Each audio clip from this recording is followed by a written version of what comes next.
charla, ¿listo? Listo, gracias, Lady. Bueno, usted se Bueno, escucha todo muy bien, me informa si en ese momento está viendo la diapositiva. sí, sí, perfecto.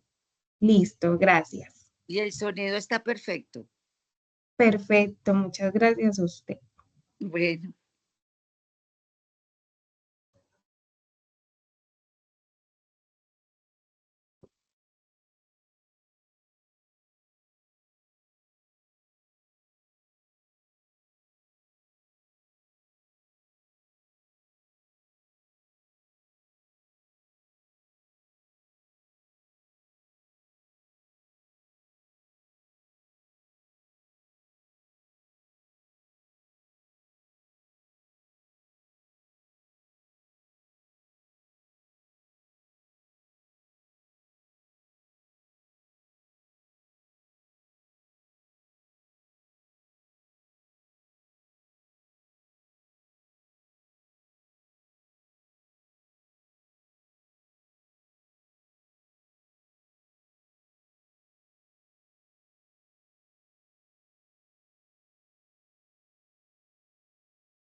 Hola Clara, buenas tardes.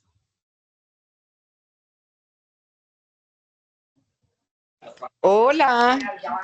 Bienvenida, ¿cómo está? Ay, sí, con muchas ganas de verlas a todas. Ya mañana voy. Con la ayuda de Dios. Sí, mañana estoy allá a las 9 de la mañana, estoy afiladita. ¿Ustedes cómo han pasado? Muy bien, gracias a Dios. La he estado preguntando mucho. Ay, Espero que qué haya tan disfrutado.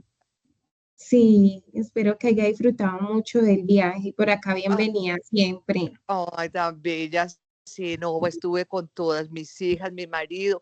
O sea, fue una reunión de familiar muy bonita que mi Dios nos dio esa oportunidad. Perfecto, hay que aprovechar Entonces, esos espacios en claro, familia. pero mañana estoy allá y la busco para darle pues un abrazo. Oye, Claro que sí, bienvenida. bueno, Bueno, entonces vamos a esperar unos minuticos, no nos demoramos, sí, para que iniciemos con la charla de hoy, que está muy buena, bueno, realmente. y sabes que tengo o sea, tengo una hermana con cáncer de pulmón, metástasis en la cabeza. Esto fue antes de irme para el viaje. Entonces, en este momento sí que tengo necesidades de aprender y de asimilar tantas cosas. Claro, ¿y dónde vive la hermana? Está aquí, en este momento estoy con ella, en este momento estoy Ah, con ella. bueno, súper. Y sí, o sea, va a empezar una cantidad de tratamientos y de cosas, Sí, pero bueno, aquí vamos, entonces todo este tema del cáncer me interesa mucho ir aprendiendo todo lo que se pueda más, a claro poder que sí, ayudar. es así, y más el tema nutricional, también el Claro, apoyo de la familia es súper importante todo, porque todo. son muchas las dudas, las preguntas e inquietudes que surgen. Sí, Entonces, es aprovechar de estos espacios, de estos ay, momentos. sí, De Lady, tengo verdad que tantas ganas de verla, me hicieron mucha falta, me hizo mucha falta el hospital, todos ustedes, mi trabajo, mi todo. al igual que usted, pero Ay, bueno, tan ya lindo. casi. Mañana pues nos vemos, ¿sí? Claro Mañana nos que vemos. sí. Entonces, me quedo aquí prendidita mientras empieza. Listo, claro que sí. Bueno, Bueno, bueno, un no abrazo, demoramos. pues mañana nos vemos. Chao, chao. Hasta luego, Bueno, chao. chao.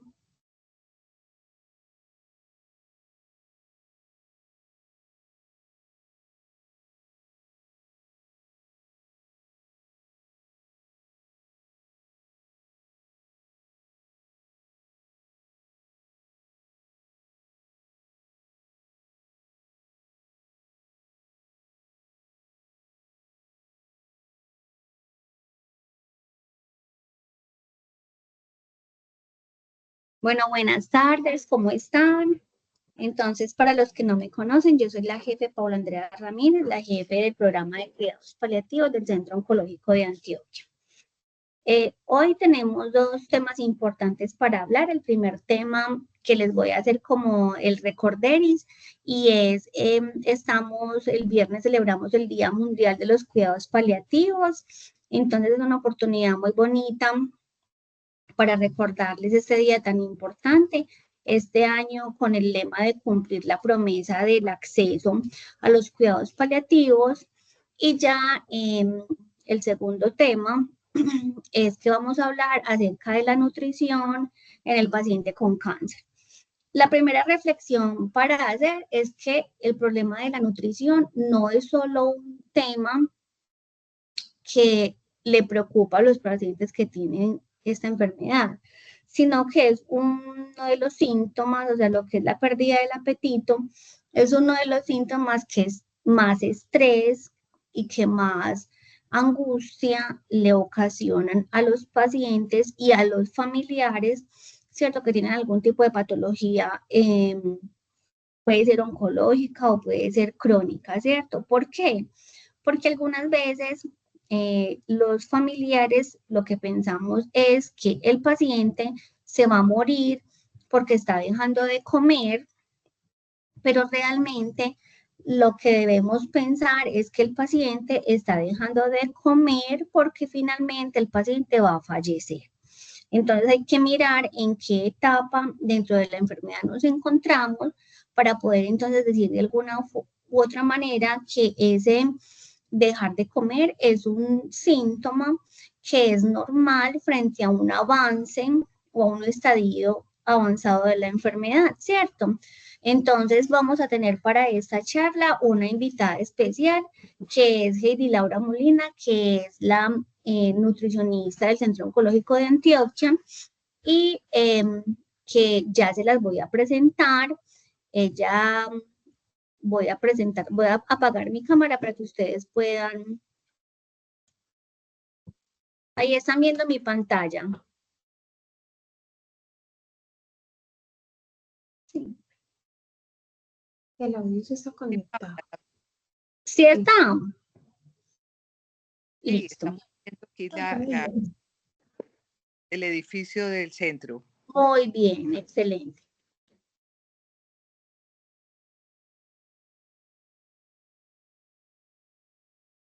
Bueno, entonces vamos a iniciar con el taller de familia del día de hoy, hablando de un tema muy importante, que es acerca del apoyo nutricional para pacientes con cáncer. Como pacientes o como acompañantes, son muchas las preguntas que surgen a nivel nutricional, ¿cierto? Entonces, para eso el día de hoy me presento nuevamente. Mi nombre es Lady Joana Mena Mosquera, trabajadora social y especialista psicosocial. Y nos acompaña la nutricionista Heidi Laura Molina, ¿cierto? Especialista en promoción y comunicación para la salud. Entonces, para dar inicio con esta actividad, como trabajadora social, he visto y he evidenciado que en la clínica son muchas las preguntas que le surgen a los pacientes y a los acompañantes, y me parece muy importante este taller como para ayudar a despejar un poco las dudas e inquietudes que tienen como pacientes y acompañantes sobre el tema de la alimentación. Entonces, vamos a hablar de 6 puntos. Son muchas las preguntas que surgen a nivel general con el tema de la alimentación, muchas preguntas que surgen también durante los tratamientos, sobre la textura de los alimentos, acerca con el peso, como con la pérdida de peso, cuáles son los mitos comunes que se tienen y cómo es ese apoyo que realiza desde casa. ¿Listo? Entonces vamos a iniciar respondiendo muchas preguntas. Vamos a iniciar con la alimentación general, y frente a la alimentación general se tienen varias preguntas como son: primero, ¿qué debe comer un paciente con cáncer? Entonces les presento a Heidi Laura, que nos va a ayudar a despejar un poco las preguntas que tenemos como pacientes y como acompañante, y también nosotros como personal de la institución, cómo podemos apoyarlos a ustedes. ¿Listo?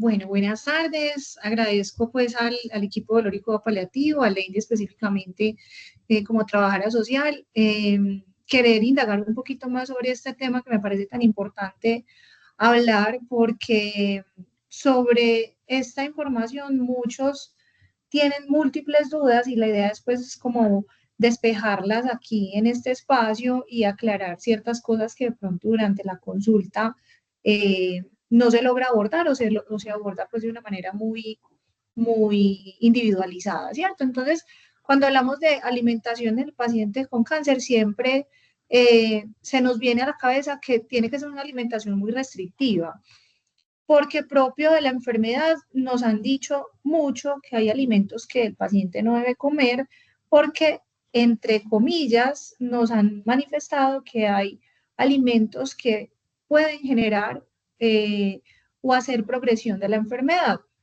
Entonces, siempre nos basamos en que sea una dieta, primero, balanceada, que sea equilibrada y que sea individualizada según el tipo de paciente. Eso es muy importante porque normalmente siempre tenemos como la costumbre de que lo que a una persona le recomiendan se vuelve un voz a voz para decirle a otra persona que no lo consuma porque a esa persona le dijeron que no consumiera cierto alimento, ¿cierto?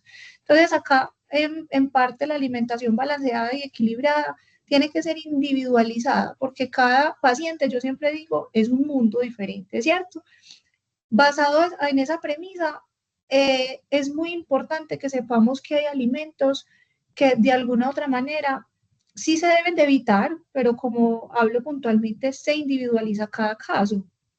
Entonces, cuando mencionamos los alimentos que debe comer un paciente, acá es muy importante que siempre partamos de que hay un grupo de alimentos que deberíamos de estar consumiendo, ¿cierto? El grupo de los lácteos, el grupo de la carne, de las verduras, de la fruta, de las grasas, de la proteína, ¿cierto? Entonces, acá la idea es que el paciente pueda consumir todo ese grupo de alimentos basado en una individualidad.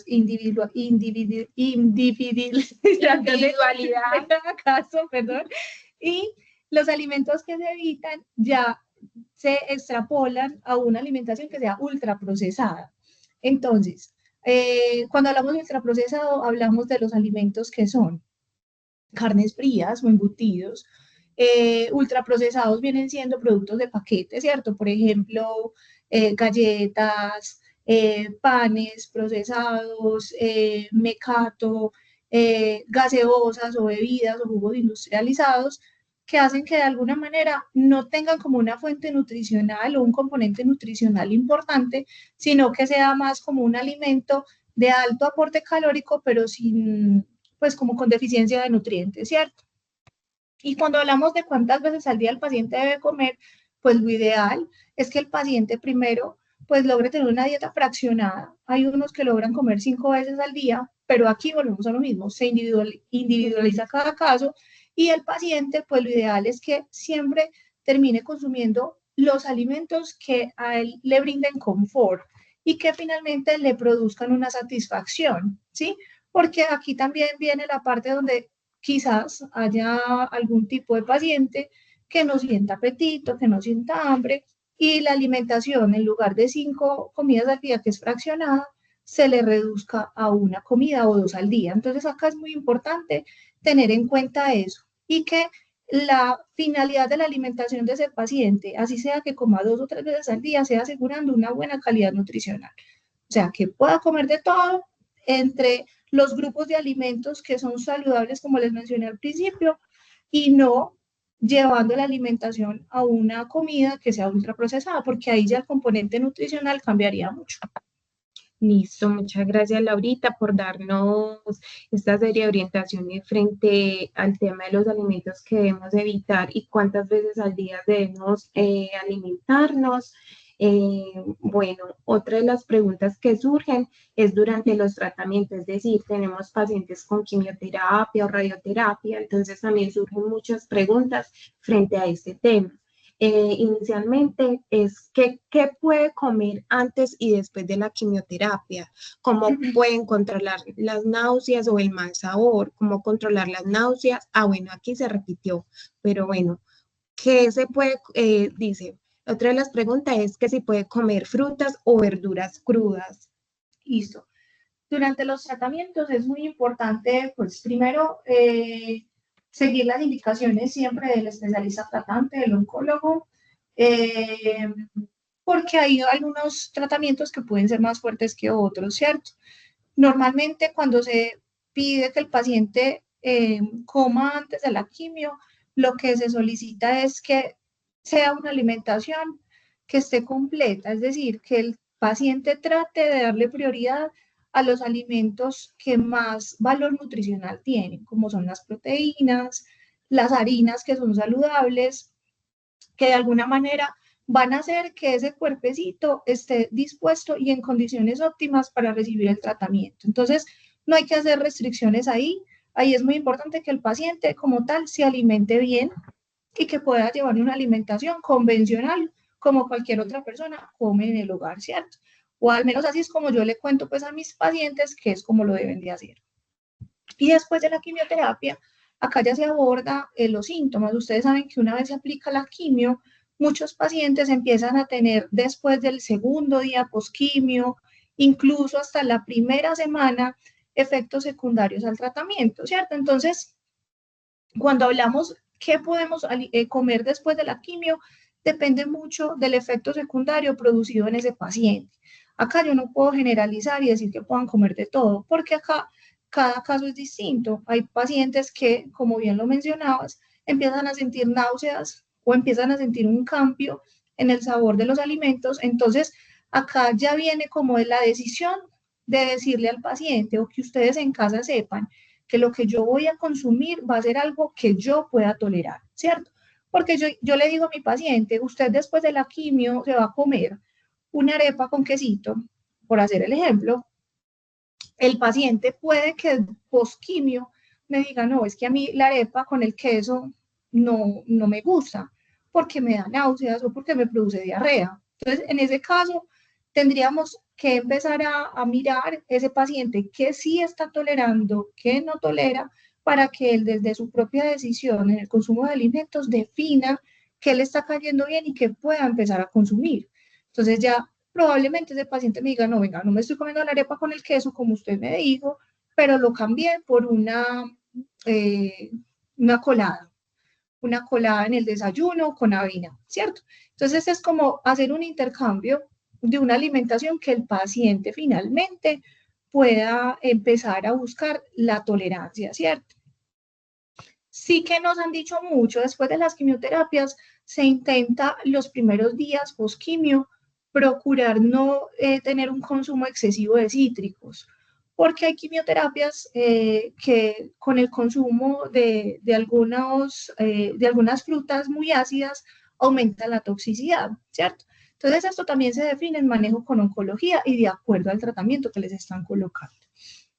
Bueno, respecto a las náuseas y al mal sabor, ¿cómo lo controlo? Entonces, normalmente las náuseas finalmente lo trata de controlar el médico desde el manejo clínico, mandando medicamentos, ¿cierto? Les mandan alisaprida, les mandan ondansetron, etcétera, ¿sí? Pero desde la parte alimentaria lo que hacemos es buscar estrategias que faciliten como que esa disminución de náuseas se dé. Por ejemplo, una de ellas es el paciente puede hacerse bebidas o aromáticas de jengibre. Eso puede ayudar a reducir como esas ganas de vomitar. Otra opción es, si la quimioterapia lo permite, es empezar a consumir bebidas frías. Ojo, porque esto también es dependiendo del caso. Hay pacientes que con quimioterapia no permiten o no son capaces de recibir lo frío porque se les entumecen los deditos o se les entumece la boca. Entonces acá también es como mirar dependiendo de la quimioterapia que le ponen o del oncólogo como tal, pues que nos diga si está permitido las temperaturas frías. En el caso de lo frío, pues a mí me gusta mucho cuando se puede en el paciente, porque eso ayuda mucho a neutralizar esas ganas de vomitar. Entonces el paciente como tal se ayuda de paleticas o de hielo en la casa, ¿cierto? O gelatinas también que están frías y hacen que esas náuseas mejoren. Y con el tema del mal sabor, acá sí es muy importante, pues como tratar de darle de pronto un toquecito desde los condimentos, desde la sal, para tratar como darle una variedad a la alimentación, ¿cierto?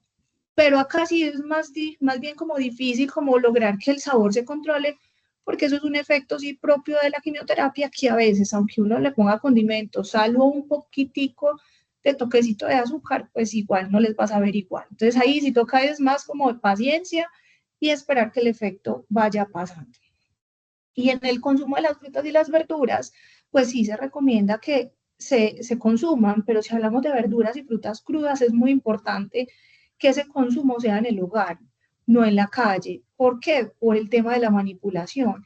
La higiene en el momento de la desinfección de las frutas y de las verduras en una parte que ustedes no conocen, es mejor desconfiar, tener la duda de que se está haciendo bien, porque aquí se habla mucho de una carga microbiológica que puede ser alta y que con los tratamientos nos puede generar algún riesgo de infección.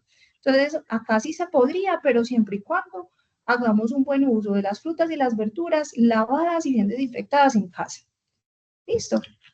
Y Laurita, yo quiero agregar un poco en cuanto a cómo controlar las náuseas o el mal sabor. Quiero agregar que hay pacientes que no toleran ni tan solo el olor de las comidas, que se les desarrolla como una parte del olfato, que tan solo con ese olor de las comidas, de ya hay una barrera y un rechazo hacia el tema de la alimentación.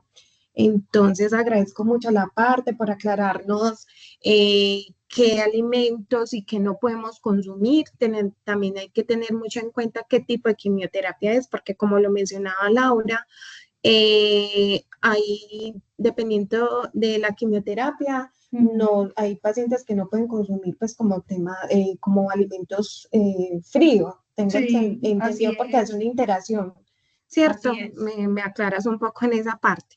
Entonces, estar como muy atento a esas recomendaciones que a veces como que, no, como por, siempre es bueno como preguntar, si tenemos dudas, Claro. preguntas, inquietudes, siempre es bueno como estar de la mano del médico o de las enfermeras que tienen un poco más de conocimiento frente a este tema, porque lo pongo en mi caso, no sabía que había, que por lo menos el frío estaba contraindicado para algunos pacientes por el tema pues de la quimioterapia. Entonces, para que al igual que a mí lo tengan muy en cuenta. Y ahora que Listo. lo mencionas, es también el tema de la preparación de los alimentos. Algo muy importante que de pronto ahí se me escapa y es que una manera también de controlar las náuseas y es que ojalá el paciente pueda tener esa red de apoyo de algún familiar o algún externo que le ayude a preparar la comida.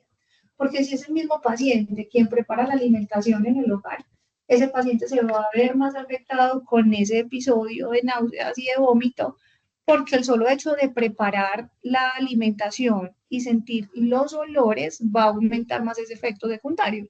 Entonces ahí sí es muy bueno que de pronto desde el acompañamiento y desde el apoyo de esa red familiar que tiene el paciente, pues se pueda tener como esa ayuda externa de preparar el alimento a otra persona y no el paciente que está recibiendo la quimio. Eso sería lo ideal, ¿cierto? Pero eso es una manera también de controlar el efecto de las náuseas. Bueno, listo. Otra de las preguntas es, sabemos que hay quimioterapias que producen ciertos efectos en la boca, de pronto resequedad o lesiones, ¿cierto?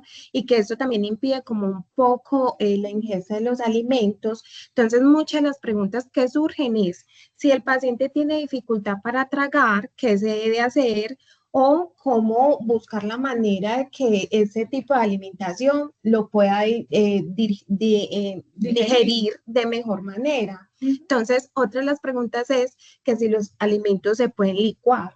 Sí, normalmente si hay una dificultad para digerir los alimentos, acá es súper importante pasar siempre por la valoración de nutrición, porque acá es donde como nutricionista puedo indagar cuánto es ese consumo de alimentos, si le está haciendo falta, porque finalmente es como nuestra vía de acceso para tener un estado nutricional adecuado y que la quimio de alguna manera pues pueda funcionar de la mejor manera. Entonces, lo primero es esa valoración por nutrición ambulatoria para definir incluso si ese paciente necesita, además de la dieta licuada, algún complemento nutricional adicional que le permita como compensar un poquito ese aporte de nutrientes que le está haciendo falta desde la dieta. Lo importante acá es que el paciente tenga la consistencia de la dieta muy blanda. Lo ideal es que sea siempre como molida, desmechada, en caso tal de que no sea capaz pues de pasar nada sólido, pero entonces que sí que sea un puré, para no irnos al extremo de una vez de licuar los alimentos. Entonces intentamos como la consistencia blanda, tipo puré, tipo papilla, tipo compota. Y si ya así tampoco funciona el paciente sintiéndose bien para deglutir o tragar bien los alimentos, podemos licuar los alimentos. Claro que sí, eso sí se puede, pero entonces acá al licuar las comidas es muy importante que prioricemos siempre en cada preparación la proteína. Yo siempre les digo a mis pacientes, si usted me va a licuar, por ejemplo, para hacer una colada de maicena o una colada de avena, siempre licúele una proteína, porque es la manera también de asegurar que ese control de nutrientes sea suficiente, porque si no, el paciente lo que va a empezar a generar es una pérdida de peso. Entonces, si vamos a hacer la sopita y la vamos a licuar con las verduras, licuarle siempre la proteína, bien sea el pollito, el pescado o lo que ustedes pues tengan dentro de la preparación. Y así aseguramos que el paciente no tenga un déficit nutricional dentro del consumo de los alimentos y no vaya a perder peso ni a debilitarse para los tratamientos. Entonces, acá sí es muy importante como dar ese énfasis en que sí, en este tipo de dietas licuadas o dificultades para tragar por algún tipo de cáncer esofágico o por algún tipo de dificultad del mismo paciente por la quimio, siempre sea valorado por nutrición. ¿Listo? Bueno, otra de las preguntas que surgen es, porque sabemos que algunos de los pacientes con diagnóstico de cáncer, sabemos que uno de los síntomas es la disminución de peso. Entonces, ¿qué se debe hacer si un paciente baja de peso? Y lo otro es, ¿qué tipo de alimentos ayudan a mantener la masa muscular? Súper bien esa pregunta. La verdad es que esta es de las que más me gusta porque, pues primero uno de los signos como más frecuentes y más importantes del paciente es la pérdida de peso. O sea, es una pérdida que se hace involuntaria. O sea, el paciente no busca bajar de peso, pero propio de la enfermedad empieza a tener una reducción significativa. Entonces acá volvemos a lo mismo, retomamos el tema de la consulta de nutrición. Cuando un paciente empieza a perder peso, es muy importante que sea intervenido por nutrición. Si el paciente no tiene aún la consulta, es hablar con el oncólogo para que haga la remisión a nutrición ambulatoria y sobre cada caso, pues individualizar y poder darle como un plan de manejo. Hay personas que optan por tomar decisiones desde la autoformulación a complementos nutricionales. Yo, la verdad, les digo, no hagan esto porque de alguna manera siempre recurren como a una ayuda extra de, voy a hacer un ejemplo, tomar Ensure o tomar alguna nutrición que se vende fácilmente en las farmacias. Y acá es muy importante pues evaluar también el paciente en qué condición está y si de verdad ese producto le va a servir. Entonces acá siempre es importante la valoración, individualizar el caso y la valoración por nutrición.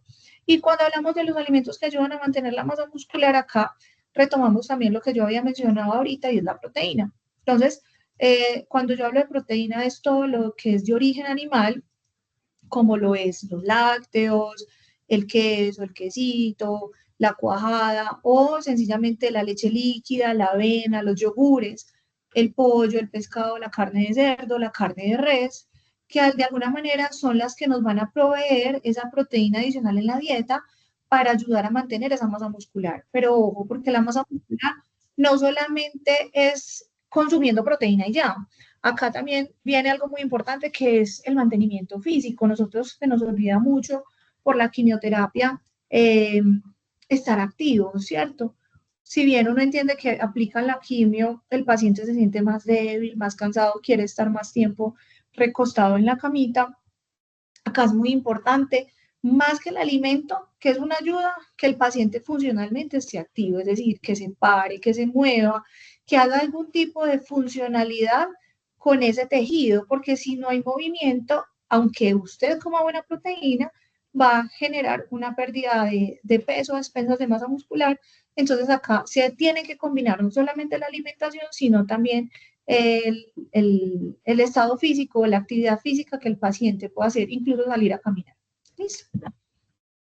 Listo. Bueno, sabemos que con el tema del cáncer y con el tema de la alimentación hay muchos mitos alrededor. Entre esos está que si el azúcar alimenta el cáncer, que se debe dejar de comer carne o lácteos, que si son seguras las dietas anticáncer. Bueno, eso es muy frecuente, pues, como encontrarlo. Es pan de cada día, pues, porque finalmente es como lo que nos llega del internet, ¿sí? El azúcar alimenta el cáncer, eso no está científicamente demostrado. Normalmente el azúcar, bien sabemos desde la parte nutricional que no es un alimento que tenga un valor nutricional importante, o sea, aporta calorías, que es lo que llamamos calorías vacías, pero no aporta micronutrientes. Entonces, por el lado del azúcar como tal, en la población general, tanto pacientes oncológicos y no oncológicos, el azúcar de alguna manera pues no es una necesidad nutricional que haga pues que el paciente o la persona tenga un estado de salud pues correcta, ¿cierto? Pero en temas oncológicos el azúcar no está demostrada científicamente que alimenta el cáncer, es decir, que haga que el paciente haga progresión de la enfermedad. ¿Listo? ¿Qué es lo que sí hacemos con el azúcar? Y es que desde el manejo alimentario y nutricional hacemos como una limitación o como un control, ¿cierto? Porque restringir es completamente quitar. Entonces acá lo que hacemos es más como decirle al paciente, ojo, si usted se come algo que tenga azúcar, que sea muy esporádicamente, que sea muy eventual, que no sea un acto constante o repetitivo, ¿cierto? Pero es más con la finalidad de que no sea una alimentación a base de este alimento, sino que sean más cosas naturales y más saludables. ¿Listo?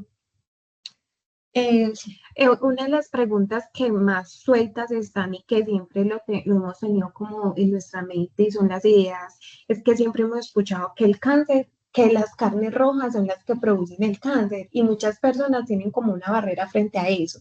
Entonces, nos gustaría que que nos aclararas un poco frente a este tema, frente a este mito, que más de uno, estoy segura, no es la única que tiene pues como esa ideología, pero que nos puedes aclarar un poco. Claro, a mí ese tema me gusta mucho porque la verdad lo he leído bastante y pues lo he estudiado mucho porque siempre se ha llegado como a esa conclusión, que la carne es mala, que la carne roja es como la que produce la enfermedad.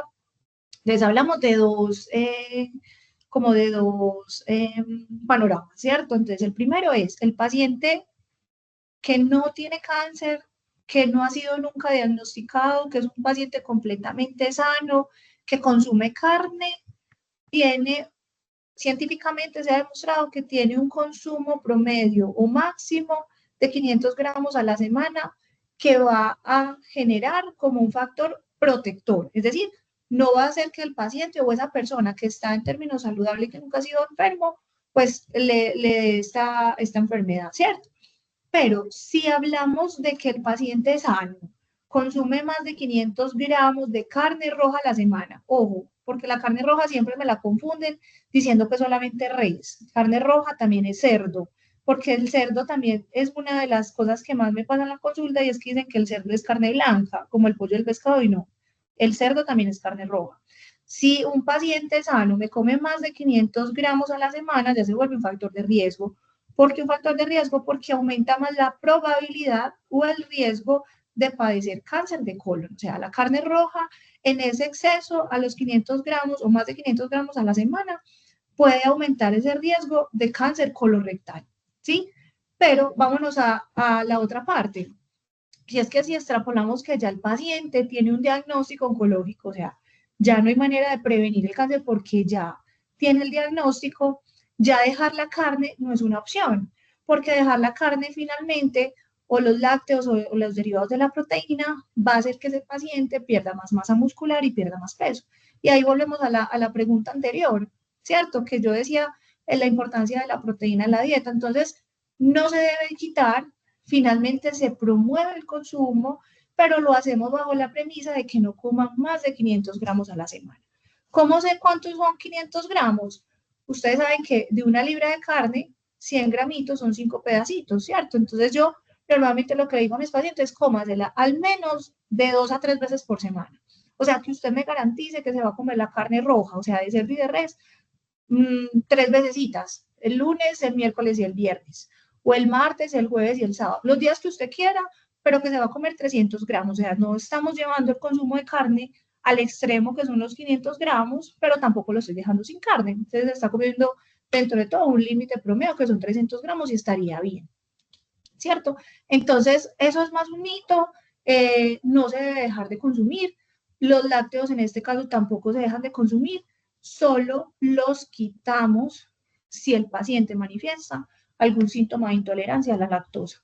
De resto, si el paciente tolera, puede seguir consumiendo sus bebidas lácteas sin problema. Listo, muchas gracias, Laura. Yo sé que ahorita nos hablaste un poco acerca de los suplementos, porque he visto, he escuchado mucho de los pacientes que como que reemplazan los suplementos la alimentación, y también como es como una contraindicación, porque hay que tener en cuenta qué tipo qué otras patologías tienen, por lo menos los pacientes que son diabéticos, que tienen que saber también qué tipo de nutrición van a ingerir, y lo ideal es que sea siempre bajo un acompañamiento nutricional, o sea, no contraindicarse comprando cosas que realmente no sabemos si va a ser un gran aporte o no. Entonces, la importancia de conocer y también del apoyo de la nutricionista frente a estos temas. Laura, muchas gracias por ayudarnos, por orientarnos. Otra de las preguntas que como acompañantes a veces les surge a los que cuidan de su familia son cómo ayudar a comer mejor al paciente, qué hacer si no quieren comer. Muchas veces el paciente no, pues no come a poquitos, pero no come. No siente como casi hambre. Entonces eso también genera una preocupación en el acompañante porque ve que se va a desnutrir, que se va a descompensar. Entonces, ¿cómo apoyarlos en frente a esos temas? Sí, normalmente el apoyo en casa pues es primordial. Acá lo que se sugiere es, pues, lo que habíamos hablado ahorita, el acompañamiento familiar, que tengan una red de apoyo y que si el paciente, pues, en este punto no tiene apetito, es intentar primero ofrecerle a lo que él más le gusta, en este caso, pues, que sea de buen valor nutricional, o en muchos casos lo que yo les digo es, traten de comer cantidades pequeñas de alimentos, pero fraccionadas, o sea, que coman poquito pero seguido a lo largo del día para evitar que bajen de peso. Y una manera pues también de ayudarlo a comer mejor, además del acompañamiento, es que sean comidas atractivas, pues que el paciente le llame la atención, que el paciente lo pueda sentir como con agrado para poder comer bien. De todas maneras, acá también viene la parte de que si de alguna manera se está ayudando a hacer que el paciente intente comer y aún así no se logra el abordaje, ahí también llega la parte de la valoración nutricional, donde se define pues como un tipo de soporte nutricional oral, como un complemento, donde de alguna manera pues de manera supervisada por el nutricionista se define cuál es el mejor complemento que el paciente pueda tomar como para tratar de alguna manera de compensar lo que el paciente no está consumiendo en la casa.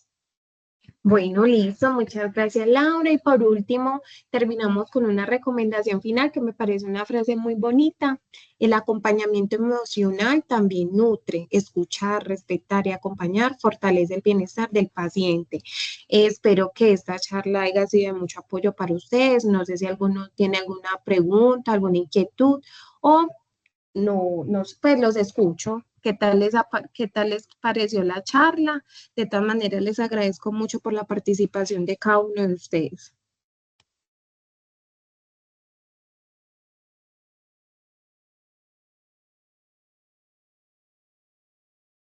Bueno, yo creo que ya podemos terminar. Por favor, no olviden diligenciar la asistencia. Muchas gracias, que tengan bonita tarde. Gracias.